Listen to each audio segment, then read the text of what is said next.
shy girl spotted a critical error, and the CEO reaction sent the conference room into silence. The mistake glowed on the massive screen like a silent alarm. A single red number buried inside rows of confident projections, and the shy girl sitting at the far end of the conference table felt breath tighten as she realized no one else had noticed it yet. Her hands trembled slightly over her notebook, heart pounding so loudly it felt like it could echo across the glass walls, because she knew that error wasn't small, it was critical, powerful enough to collapse a multimillion-dollar decision if it slipped through. The CEO stood at the head of the room, calm, respected, untouchable, while senior executives nodded along, unaware that the future they were approving was built on a crack only she could see.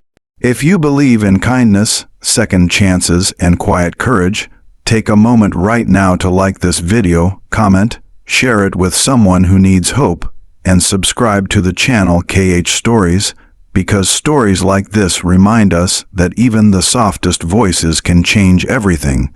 She had always been invisible in rooms like this. Her name was Maya, a junior data analyst who spoke softly, dressed simply, and avoided eye contact not because she lacked intelligence, but because years of being overlooked had taught her to shrink. Growing up, she learned early that loud voices were rewarded, confident interruptions were praised, and quiet observations were dismissed, so she worked harder instead, double, checking numbers late into the night, memorizing patterns, noticing things others rushed past. This meeting was supposed to be another silent hour where she listened, took notes, and left unnoticed.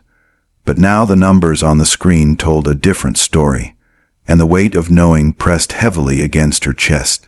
The presentation continued, charts flipping smoothly, executives satisfied, the CEO already mentally moving toward approval.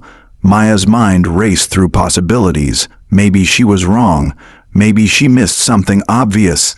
She checked again, tracing the formula in her head, replaying the dataset she had reviewed the night before. No, the error was real. A misaligned variable that inflated growth by nearly 30%. If this plan moved forward, hundreds of jobs could be affected, reputations damaged, and trust shattered. Yet the fear of speaking up felt paralyzing. Her voice had never filled rooms like this. Her opinions had never stopped decisions. She imagined eyes turning toward her, impatience, dismissal, maybe even humiliation. Her throat tightened as memories surfaced of past meetings where she had almost spoken but didn't, where opportunities passed quietly by. But something felt different now. This wasn't about recognition or confidence. It was about responsibility. She thought about her late nights, her belief in doing things right even when no one was watching. Slowly, almost painfully, she lifted her hand. The motion felt unreal, like time slowed just enough for doubt to scream at her to stop. The room grew quieter as the CEO noticed movement at the far end of the table. The silence that followed was heavy, uncomfortable, stretching longer than Maya expected. Her heart pounded as she forced herself to explain what she had found, her words careful, precise, driven by truth rather than confidence. She pointed out the miscalculation, the source of the inflated numbers, the consequences if it went uncorrected. As she spoke, some executives frowned, others leaned forward, and a few exchanged skeptical glances.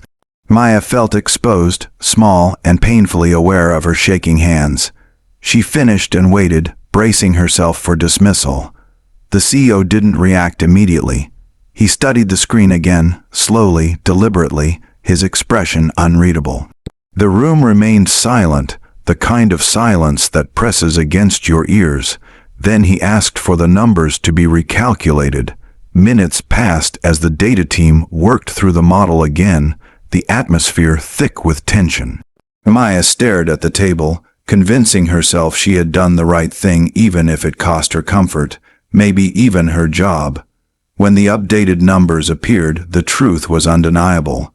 The projections dropped sharply, revealing exactly what Maya had warned them about. A collective stillness swept through the room. No one spoke. The CEO stood there, absorbing the correction, and then something unexpected happened. Instead of irritation or defensiveness, his posture shifted.